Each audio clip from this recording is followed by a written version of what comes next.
이번 영상에서는 요추골절에 대해서 얘기를 해볼 거고요. 이 요추골절 입으신 분들께서는 수백만 원, 수천만 원의 이런 고액의 보험금, 숨어있는 보험금이 있습니다. 이거 반드시 받을 수 있으니까 끝까지 영상 시청 부탁드리겠고요.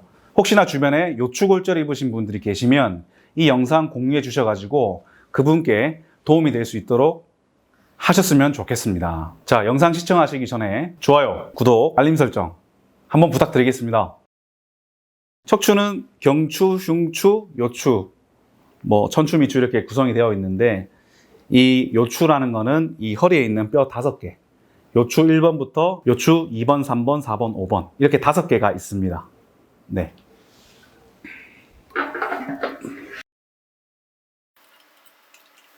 요거 인식한 사람이 쓰잖아.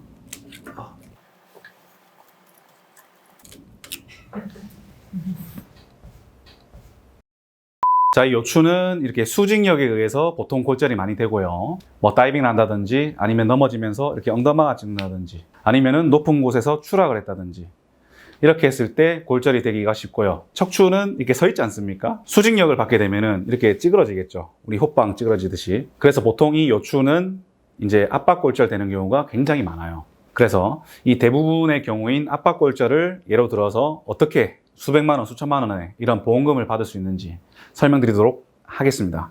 자, 이 요추 골절되신 경우에는요, 이게 수술을 하는 경우와 수술을 안 하는 경우가 있겠죠. 수술을 하는 경우에는 보통 이렇게 척추를 고정하는 경우나 아니면 이렇게 골시멘트를 넣어가지고 골시멘트 성형 수술을 하는 경우가 있습니다.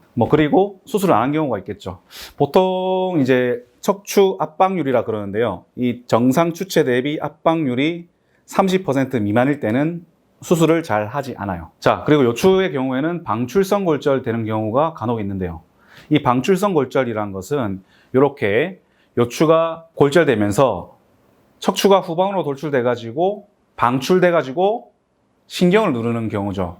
이 경우 심하게는 요수 손상으로 인해가지고 하반신 마비가 오는 경우도 있습니다. 이런 경우에는 보통 이제 고정수술을 하게 되고요. 자, 장애 분류표에 보시면은 운동장애와 기형장애로 나뉘어져 있는데요. 척추를 고정한 경우에는 척추의 운동장애, 수술을 안 한 경우에는 척추의 기형장애로 평가를 하게 되어 있습니다. 운동장애는 심한 운동장애, 그리고 뚜렷한 운동장애, 그리고 약간의 운동장애 이렇게 3가지로 나뉘어져 있습니다.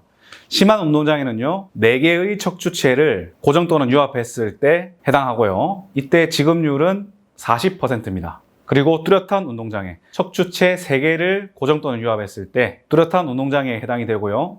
이때 지급률은 30%입니다. 그리고 척추체 2개를 고정 또는 유압했을 때 약간의 운동장애에 해당이 되겠고요. 이때는 지급률이 10%가 되겠습니다. 자, 예를 들어 보겠습니다. 요추골절로 척추체 3개를 고정한 경우 내가 들어둔 후유장애 담보가 3억 원이라고 했을 때 아까 3개 고정하면 뚜렷한 운동장애 30%라고 말씀드렸죠. 후유장애 보험 가입금의 3억 원에 30%인 9천만 원을 후유장애 보험금으로 받을 수 있다는 겁니다. 그리고 그 다음 수술을 안 한 경우인데요. 자, 이렇게 수술을 안 한 경우에는 기형장애로 평가를 하게 되어 있습니다. 이 기형장애 역시 심한 기형을 남긴 때, 뚜렷한 기형을 남긴 때, 약간의 기형을 남긴 때 이렇게 3가지로 나뉘어져 있는데요. 심한 기형의 경우에는 지급률이 50%입니다. 그리고 뚜렷한 기형일 때는 지급률이 30%, 그리고 약간의 기형일 때는 지급률이 15%가 됩니다. 기준을 한번 보실까요? 심한 기형의 경우에는 35도 이상의 척추 전만증이나 척추 후만증 또는 20도 이상의 척추 측만 변형이 생긴 경우고요. 뚜렷한 기형장애의 경우에는 15도 이상의 척추 전만증이나 척추 후만증 또는 10도 이상의 척추 측만 변형이 생긴 경우가 해당이 되겠습니다. 그리고 약간의 기형장애의 경우에는 경도의 척추 전만 후만 또는 경도의 척추 측만 변형이 생긴 경우가 되겠고요. 예를 들어서 요추 압박골절 다 하시고 나서 약간의 기형장애에 해당이 된다. 그런데 내가 후유장애 보험금 3억 원 가입이 돼 있다. 이랬을 때 3억 원의 15%인 4,500만 원을 우리가 후유장애 보험금으로 받을 수 있다는 얘기입니다. 근데 이 기준 보니까 되게 머리 아프죠? 그냥 전문가 맡기셔서 처리하시면 됩니다. 여기 있습니다. 이 전화번호로 전화나 문자 주시면요, 제가 상황에 맞게 상담해 드리고 보험금을 제대로 받을 수 있게 도움을 드리도록 하겠습니다. 어차피 장애 진단 받는 것도 어렵고 보험사 조사 나와가지고 기왕증이 있니 골다공증이 있니 이래서 어차피 삭감되거나 못 받는 경우도 허다해요. 보험회사가 얼마나 수많은 인력과 수많은 경험을 갖고 있겠습니까? 그런데 이 수백 수천만 원의 보험금을 쉽게 줄 리 없죠. 따라서 전문가의 도움을 받으시는 것이 맞고요. 이 부분에 대해서는 제가 정말 일을 많이 하는 부분이니까 자신 있게 말씀드릴 수 있는 겁니다. 연락 주세요. 자, 지금까지 요추골절, 이 후유장애 보험금에 대해서 알아보았고요. 영상 끝까지 시청해 주셔서 대단히 감사드리고요.